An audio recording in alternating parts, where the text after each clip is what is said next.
for 2 months already. I can't stand the wait. Do you want me to help you out, with this project? So now the project has 3 people because 2 people just volunteered to help it out. Now, open source projects are also interesting in the way that they can fork. They can basically branch out. So you have one single project in the beginning, and then at some point, some people say, we want to, take this product, and turn it this way. And then another bunch of people said, no, we just like the way it is, and we don't want to, turn the other way. So there's a disagreement. Now, in the case of a disagreement, with most open source projects, it would be split into 2 different products. It would be split into 2 different projects. And the 2 different projects can still share some code, but they can each take the product in the direction that they feel is the right direction. Yep. Now, when you add a feature later on down, don't you have to repatent it and all that? No, well, that's the whole idea. Open source products are not, they do not patent anything. So every time you add something, you don't have to go through that. Basically, when you go to the patent, you only have to basically do it once. Patenting usually only applies to proprietary products. With open source products, there's usually no patent. They do not believe in the concept of patent. So it's open, so you could add whatever, whenever. This is my point. Okay, I'll address that question after I let him contribute. Ask is there a difference between creating and editing the source code? Because I know that there's a difference. What I mean is that couldn't you achieve some of the same results with plugins and things like that? Yes, with the GIMP, there is a very well-defined plugin interface, but certain features may be core to the GIMP. Yeah. In other words, let's say we are talking about the internal representation of images. As far as I know, the older versions of the GIMP, the new one I don't know yet, the older versions, they all use 8-bit per color plane internally, which is a really big limitation as far as the GIMP is concerned. So if you want to make it 16-bit, you can do so. Now there's actually a branch of the GIMP for movies and other more professional purposes, and they do use 16-bit per plane with the branch. Yep. So getting back to your question, what if someone implemented a feature that may be infringing on a patent that is owned by a company? That's the question. Okay, what do you think will happen? Can you sue an open source project? No. No. You cannot sue an open source project. You can sue the users of that product, but you cannot sue an open source project. Okay, it's because the project itself is really just the source code. No one is distributing it. No one is making money. So if you say, oh, okay, I want your 5% of your profit. I want 100% of your profit. Okay, sure. Here's 100%. Nothing, right? You can take away all my profit. That's okay with me, because I'm making nothing out of this entire thing. So basically, infringement is when you're making money or using it. Okay, there's always a kind of like a borderline thing. Very few companies have taken on open source projects and say, this product is using patented technology, and we don't like it, and we're going to do something about it. Even Microsoft has kind of stayed away from launching patent wars on open source projects. The only one that I have heard of is there's a company called Santa Cruz Operation, SCO. Okay. Does anyone remember SCO or has heard of SCO, which is a company? Okay. I'm not going to spend too much time on this one, but since the question was brought up, SCO Linux lawsuit. Okay, I'll just wiki it. Okay, just look up the Wikipedia. SCO Linux controversies. You can also look up the timeline. Okay, in fact, the timeline is probably much more interesting. And I can give you a quick summary because reading some of these Wikipedia stuff can take a lot of time. So quick summary would be helpful. Linux is an open source operating system. Okay, people use it on servers, mostly file servers, database servers, web servers, and so on and so forth. It's free to anyone who wants to use it, just like any other open source product. SCO stands for Santa Cruz Operation. It's a small company that has their own Unix distribution. Okay, it's proprietary. They sell it for money. SCO decides that the Linux operating system has infringed on its patents, okay, or Is it a patent or just copyright this time? It's probably just copyright. Okay, so let's say it's just copyright. Okay, but anyway, SCO does not like Linux. Okay, because Linux is taking away some of its opportunity to sell its own version of Unix. But SCO cannot sue Linux because Linux is saying there's no Linux organization, right? It's just the product and a whole bunch of people who are working on it. So SCO has decided to sue anyone who used Linux as a product.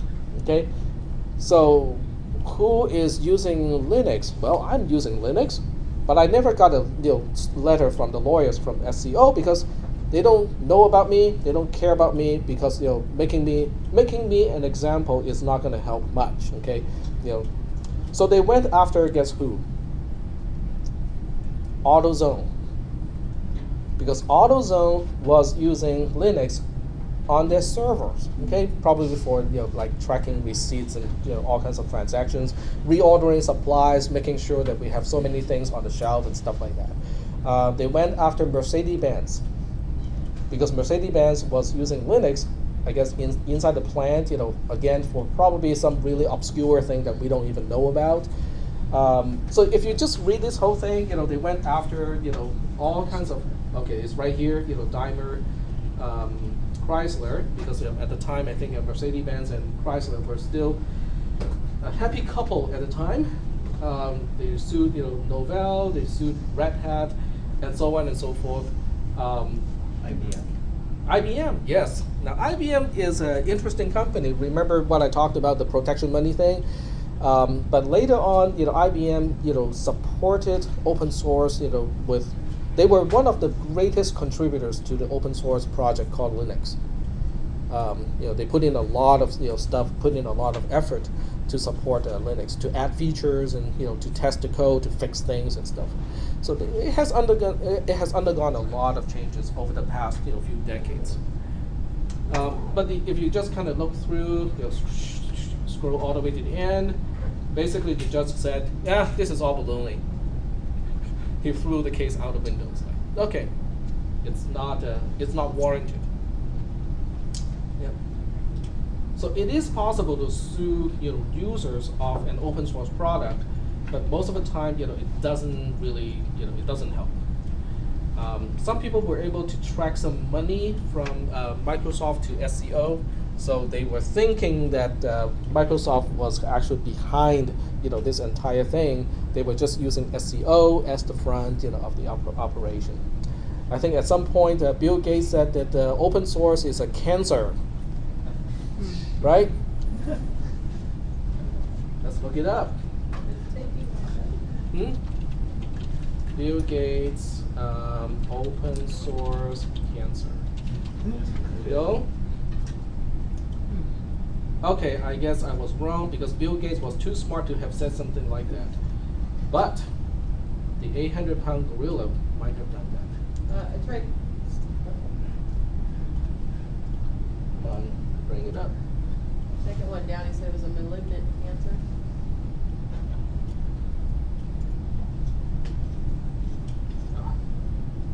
Never mind.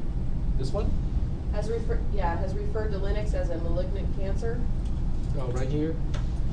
It may be Bill Gates, maybe something else. Let's click it.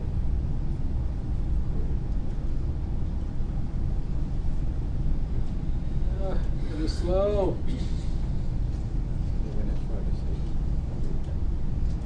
Well, we're supposed to have fiber optic networking here, so it should be a lot faster. There we go. No, it's not Bill Gates. As I said, it was the 800-pound gorilla. Okay, in the summer of 2008, which was not very long ago, the open source community had viewed Microsoft as a public enemy *1. 7 years earlier, CEO Steve Ballmer, the 800-pound gorilla, had referred to Linux as a malignant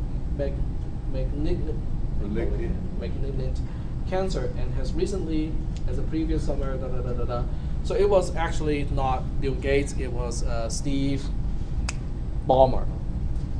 Yep. So that's, but anyway, it kind of reflects the corporation itself, looking at open source as oh, this is not a good idea. We are all, my profit margin is threatened. But later on, I think they figure out that open source can actually be helpful, and I'll show you why that is the case when we get to portable apps. All right, so we have gone through a lot of stuff today. All right, so what is free? Okay, let's go through this part one more time. We're just reading it step by step.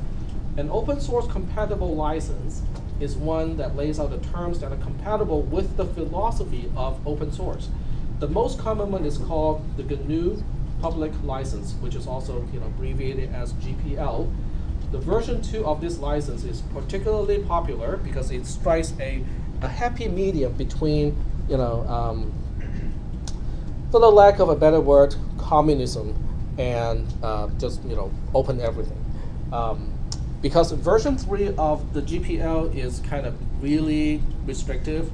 Like the product cannot be used in a commercial setting or cannot be used in a situation where money can be made. But GPL version 2 does not have that particular restriction. And even you can come up with your own license as long as your license fulfills all the requirements of being open source. It can be an open source compatible license. Most people just pick one that is already done because it's a lot of work to come up with your own license because it's all legalese and then you have to cover all the different angles. All right, the next question has a lot of implication to end users, to us. Well, does open source mean free? The answer is yes. Okay, it means free, but it means free in two different ways. The first free is in free beer. Okay, as in you don't have to pay for it.